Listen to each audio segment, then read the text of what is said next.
जो है वो कुत्ता रोड पर जो टांग हिलाकर घूमता है ना, हाँ।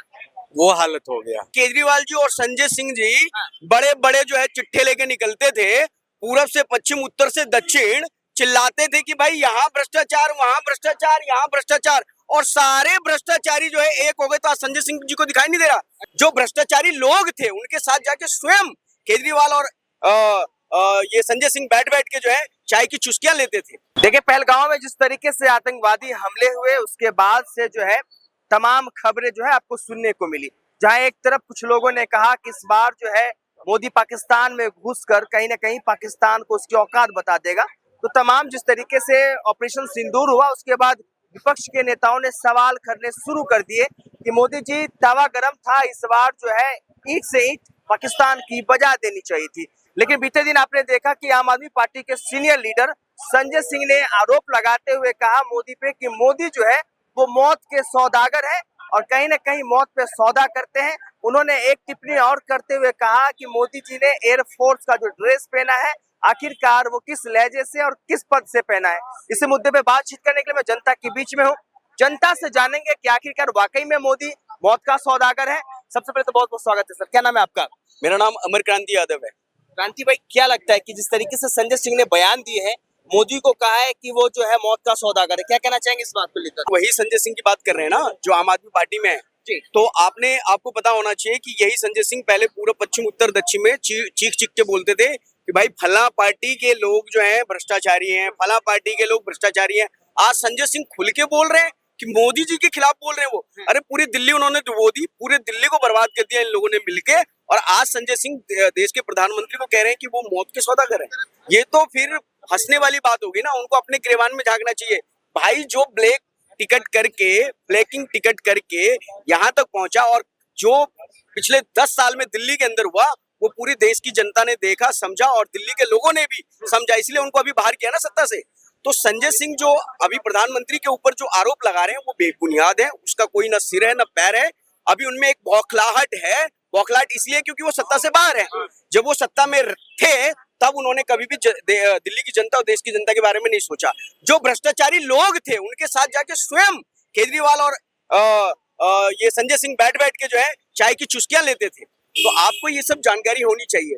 अब बात मैं करता हूँ मोदी जी को, जो इन्होंने कहा मौत का सौदागर। आपको जानकारी होनी चाहिए 2002 के अंदर जब मोदी जी को इसी देश के पूर्व प्रधानमंत्री श्री अटल बिहारी वाजपेयी ने जब गुजरात की सत्ता सौंपी थी, उस समय भी तमाम जो लोग थे, जो दंगा हुआ था उस पर जो है तमाम लोगों ने घेरने का काम किया था, बड़े बड़े पॉलिटिशियनों ने घेरने का काम किया था, और यही संज्ञा दी थी तब भी। विपक्ष का तो काम है ना, वो तो घेरेंगे ना। जो सत्ता पक्ष में है तो उनको घेरने का काम विपक्ष का तो है ही।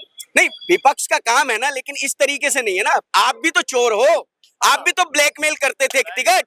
आप अपने गिरेबान में झांकिए ना पहले, उसके बाद ना आपके देश के प्रधानमंत्री पे या किसी दूसरे व्यक्ति पे आप उंगली उठाएंगे। जब आप खुद जो है भ्रष्टाचार में लिप्त हैं, आप भ्रष्टाचारियों के साथ हैं, तो आप किसी के ऊपर कुछ भी बोल दीजिए ना, उस बोलने का कोई मतलब ही नहीं रह जाता है। सवाल तो जायज है ना कि मोदी जी हमें आंकड़ा ये बताइए कि देश में हमारे कितना नुकसान हुआ, कितने सैनिक मारे गए।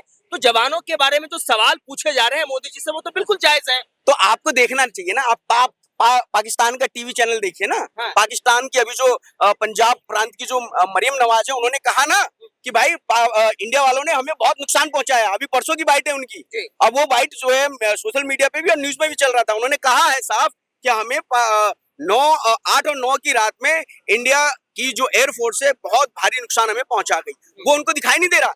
बड़े बड़े वॉर एक्सपर्ट है, चाहे ऑस्ट्रेलियन हो, चाहे रशियन हो, या फिर अमेरिका के हो, या फिर जर्मनी के हो, सबने एक ही सुर में कहा है कि भारत ने नब्बी तुली जो है सैन्य कार्रवाई की और पाकिस्तान को बहुत तगड़ा नुकसान पहुंचाया है, बैकफुट पे धकेला है।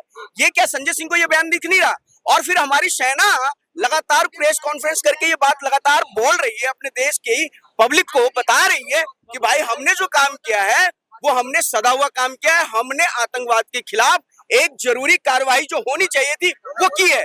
इससे पहले आपको पता होगा क्या कांग्रेस के राज में आतंकवादी घटना ही नहीं हुई? कभी इन्होंने कहा कांग्रेस वालों को कि ये मौत के सौदागर हैं? मैं आपको एग्जांपल बताता हूं। 2008 के अंदर, सिर्फ 2008 के अंदर 6 बार बड़ी घटनाएं हुई। उसमें एक शामिल था, कौन सा? मुंबई वाला।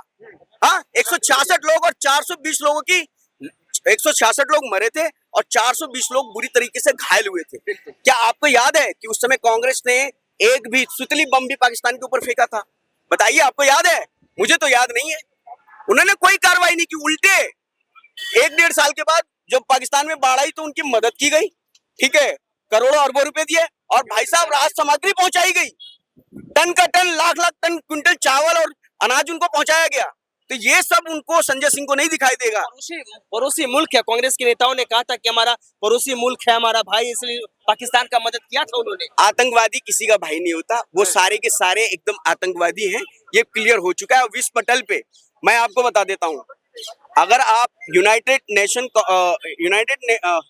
ये जो संयुक्त राष्ट्र संघ जो सुरक्षा परिषद है, उसकी अगर आप वेबसाइट पे जाएंगे ना, तो सबसे ज्यादा, मैं आपको बता रहा हूँ, सबसे ज्यादा जो रजिस्टर्ड जो टेररिस्ट जो ऑर्गेनाइजेशन है, वो सबसे ज्यादा मुस्लिम कंट्रियों की है।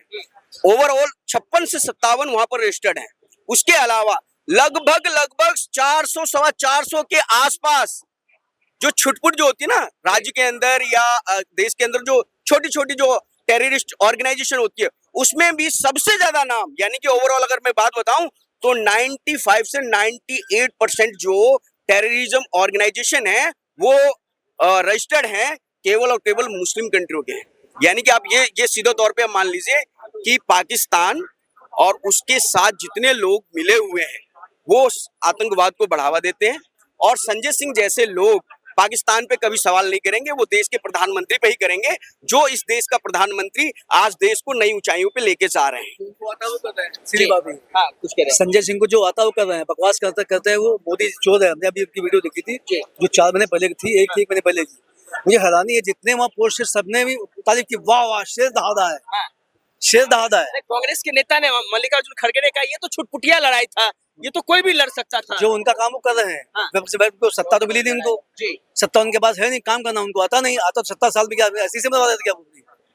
अगर 70 साल जो मिले हुए, वो छुटपुटिया कह रहे हैं, वो छुटपुटिया कह रहे हैं। कांग्रेस में उनकी कितनी इज्जत है आप नहीं देख रहे हैं? हाँ, अभी मैंने एक वीडियो देखा था जिसमें सोनिया गांधी, राहुल गांधी स्वयं जो है आगे बैठ रहे थे और उनको पीछे जो सीट दी गई थी। आप किस बात की भैया? आप कांग्रेस अध्यक्ष किस बात के हो? आपकी अपनी वैल्यू तो है नहीं। आप जो है सेना के शौर्य पे और देश के जो देश की जनता ने जो देखा है, आप उस पर जो है प्रश्न चिन्ह लगा रहे हो और ये कह रहे हो कि ये छुटपुटी युद्ध था, छुटपुटी युद्ध था। आप जाते ना, संभालते, जो है हमारे टैंकों को संभालते, हमारी सेना को संभालते ना। आप क्यों नहीं दे सत्ता में? क्योंकि आपको इस लायक देश की जनता ने समझा नहीं। 3-3 बार आपको जो है बाउंड्री वॉल से बाहर करके रखा हुआ है, ये आपको समझना चाहिए ना। आप देश की सेना पर सवाल खड़ा न करें और इस युद्ध को छिटपुट युद्ध न कहें। हमारी सेना विश्व की सबसे ताकतवर सेनाओं में गिनी जाती है और इस सेना की जो भी मनोबल है वो हमारी देश की जनता उनके साथ खड़ी है और हमारी देश की जनता हमेशा उनके साथ खड़ी रहेगी। ये बात आप जान लीजिए। क्या कहेंगे सर, जिस तरीके से संजय सिंह हो, विपक्ष के तमाम नेता हैं, वो सवाल खड़े कर रहे हैं कि मोदी ने जो युद्ध किया है, एक तो छोटा मोटा युद्ध था, उसको बड़े लेवल पे लोगों को दिखाया। संजय सिंह ने यहाँ तक कह दिया कि मोदी जी मौत के सौदागर हैं, वो सिर्फ जो है मौत पर जो है राजनीति करते हैं। अरे संजय सिंह जो आप पार्टी के जो राज्यसभा लीडर है वही ना।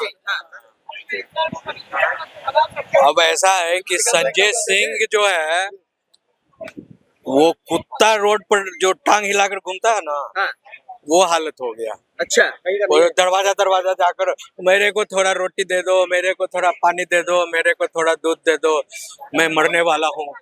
वही हालत है आज पार्टी की। आप पार्टी है उसी के ना ये, तो वो आप देखिए इसके सारे नेता भाग रहे हैं। अच्छा, जितने एमएलए हैं वो रिजिग्नेशन दे रहे हैं, मंत्री तो रिजिग्नेशन दे ही चुके हैं। ये हार गया पंजाब में, अब इनको लात मारने वाले हैं सभी मिलकर पंजाब के लोग, समझे ना। तब ये सोच रहे हैं कि मेरी तो रोज की जो आमदनी होने वाली थी और हो रही थी, बढ़ोतरी हो रही थी, वो सब जो है गर्त में जा रहा है। तो अब उसका अब क्या होगा? तो ये कुछ ऐसा बोलो कि जैसे किसी को बड़ा बनना है तो बड़े आदमी को गाली दे दो, समझे ना, बड़े आदमी को गाली दो तो उससे लगेगा अरे ये तो आदमी बड़ा आदमी को गाली। सवाल तो जायज है ना भाई, वो विपक्ष के नेता है तो पूछेंगे ना। विपक्ष का नेता कौन सा मेंबर है वो? न राज्यसभा मेंबर है तो चूतिए तुम प्रधानमंत्री को कहोगे कि ये मौत का सौदागर है? काहे नहीं सवाल पूछेंगे? काहे का कौन सा सवाल है ये? बिल्कुल और कैसा पूछेंगे। सवाल है? और कैसे वो मौत का सौदागर है? बताए। सोनिया गांधी एक बार बोली थी ना मौत का सौदागर, हाँ। ये प्रूव करे कौन सा मौत का सौदागर है। खुद मौत का सौदागर बनी 1900 जो है ये अभी 26/11 हुआ था ना, कितने लोग मारे गए? 166 लोग मारे गए हैं, 166 लोग मारे गए ना हाँ। ताजमहल होटल में। जी। तब तो नहीं बोली सोनिया गांधी, तब क्यों नहीं बोली सोनिया गांधी? उसी सवाल का लोग- मौत का सौदागर जो जो मनमोहन सिंह को क्यों नहीं बोली? कांग्रेस के नेता वो सवाल कर रहे हैं कि जब हमारी सेना तैयार बैठी पड़ी थी तो हाँ। ले लेते पीओ की, पाकिस्तान को नास्तनाबूद पीओके कर तो देते। पहले भी आ चुका था हमारे यहाँ। हाँ। नेहरू और इंदिरा ने क्यों नहीं लिया? हम तो लाहौर तक घुस गए थे। हाँ। हाँ, और हमारे पास जो 93,000 जो पाकिस्तानी जो है 3 साल तक जो है सैनिक भी रहे, उनको रोज एक दिन कर रहे हैं। ये तो कितने साल, 3 साल तक जो है 93,000 पाकिस्तानी सैनिक को यहाँ बैठकर खाना खिलाया गया। और हमारे जो सैनिक थे 90 सैनिक जो पकड़े गए थे पाकिस्तान वालों को, उसको भी वापस नहीं लाया गया। हाँ। समझे ना?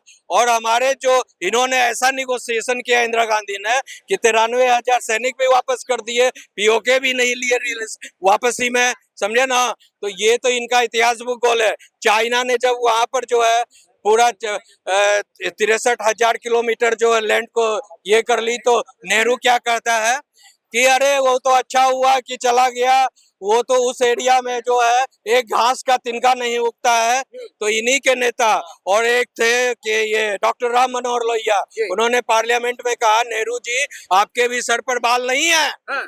तो आपके सर पर बाल नहीं है तो क्या अपने आप गले को काट कर सर को अलग कर दो। समझे ना? तब उसका मैं नेहरू का मुंह इतनी सा हो गया कि अरे बाप रे बाप, मैंने क्या गलत स्टेटमेंट दे दिया। और उसके बाद भी नेहरू ने जो है चाइना से युद्ध नहीं किया और चाइना से नहीं कहा कि मेरे टेरिटोरी को वापस करो। समझे ना? ये लोग और जाकर जो है जब यहाँ पर युद्ध में हम लोग जीत रहे थे तो ये जाकर जो है वहां पर यूएन टेरिटोरी में, यूनाइटेड नेशन में इशू को ले गया, पाकिस्तान के इशू को भी ले गया। समझे ना? तो ये लोग तो देशद्रोही है। नेहरू खानदान एक के बाद एक के बाद एक के बाद जितने भी आए हैं भारत विरोधी काम किया है। 70 साल तक जिसने देश को संभाला, 70 साल तक देश को संभाला, 70 साल में 70 फीट देश को गर्त में ले गया। समझे ना? 70 फीट देश में 70 साल में क्या किया? नसबंदी, चकबंदी, ये किया 70 साल में। नसबंदी किसकी करी? हिंदुओं की। चकबंदी किसकी करी? देश को विकास में तो ले गए भाई। कौन सा विकास हुआ? सच से ना हमको आपको रूबरू बताइए कराता कौन हूँ। सा सर सर मैं पत्रकार महोदय को एक सच से रूबरू कराता हूँ। 1991 में ना भारत और पाकिस्तान के बीच एक समझौता पत्र बना, ठीक है। उस समझौते पत्र को उस समय ठंडे बस्ते में डाल दिया गया था क्योंकि कांग्रेस जो है ना पूर्ण बहुमत में नहीं थी, वो समर्थन में थी, वो समर्थन कर रही थी, ठीक है। 14 दिसंबर 1994 को जब कांग्रेस की पूर्ण बहुमत की सरकार भारत के अंदर बनी ना, तब फिर से उसी समझौते पत्र को उन्होंने इम्प्लीमेंट किया था। और उस समझौते पत्र में ये साफ लिखा हुआ था कि भाई साहब जब भी भारत की तीनों सेनाएं कोई भी मूवमेंट करेगी तो मूवमेंट करने से 15 दिन पहले भाई पाकिस्तान को जो है आपको सूचना देना पड़ेगा, या चाहे हमारी थल सेना हो, वायु सेना हो या फिर हमारी जल सेना, ठीक है। इन तीनों की अगर कोई भी मूवमेंट होती है बॉर्डर के आसपास पाकिस्तान के खिलाफ, तो भाई हमारी भारत सरकार उनको पहले सूचना देगी कि देखिए हम आप पे अटैक करने आ रहे हैं, आप सावधान हो जाओ। भाई साहब ये मतलब कांग्रेस की जो भी करतूतें की गई हैं कागजों के अंदर, वो देश की जनता को पता ही नहीं है। क्या यही वजह तो नहीं है कि ऑपरेशन सिंदूर होने से 2 दिन पहले एस जयशंकर ने पाकिस्तान को इत्तला कर दिया? नहीं, ऐसा नहीं यहाँ है। पर नहीं मैं जवाब देता हूँ। यहाँ पर जो इशू है कि we had targeted the terrorist, we were not suppose to target the civilians of Pakistan. समझे? आम नागरिक को हम लोग नहीं मारना था, ना मिलिट्री पर अटैक करना था। समझे ना? तो इसीलिए आतंकवादी ही केवल थे, इसीलिए पाकिस्तान के मिलिट्री को कहा गया कि आप अपने सैनिकों को इन जगहों में जहां टेररिस्ट का कुनबा है, हम वहां टारगेटेड अटैक करेंगे, बिकॉज हमारे पास वो इंफॉर्मेशन है सारा, कहाँ पाकिस्तान ने कुनबा बनाया हुआ है। तो सिर्फ सिविलियंस को बचाने के लिए कोई आतंकवादियों को बचाने के लिए नहीं किया गया। और मेन टारगेट था कि उनके सेंटर्स को खत्म करना था, उनके हथियार को खत्म करना था, उनके जो लपेजे गोले बारूद और मिसाइल से उनको खत्म करना था। इंसान को मारने से अच्छा है उसके पूरे सिस्टम को खत्म कर दो, समझे ना। तो मेन वहां पर साइकोलॉजी ये है। यहाँ कोई जो है, जो कांग्रेस कह रही है कि मुखबिरी कर रहे हैं ये S Jaishankar, minister of external affairs, ये सब बकवास है, सौदा बकवास है ये। चलिए ठीक है, तो आशुतोष ये तमाम चीजें हैं जो जिस तरीके से संजय सिंह ने बयान दिया मोदी जी को लेकर। बाकी इस वीडियो को देखने के बाद आपकी क्या प्रतिक्रिया है हमें कमेंट बॉक्स में जरूर भेजिए। और देश दुनिया के तमाम खबरों के लिए बने रहे मेरे यानी संतोष के साथ गूंजता भारत दिल्ली।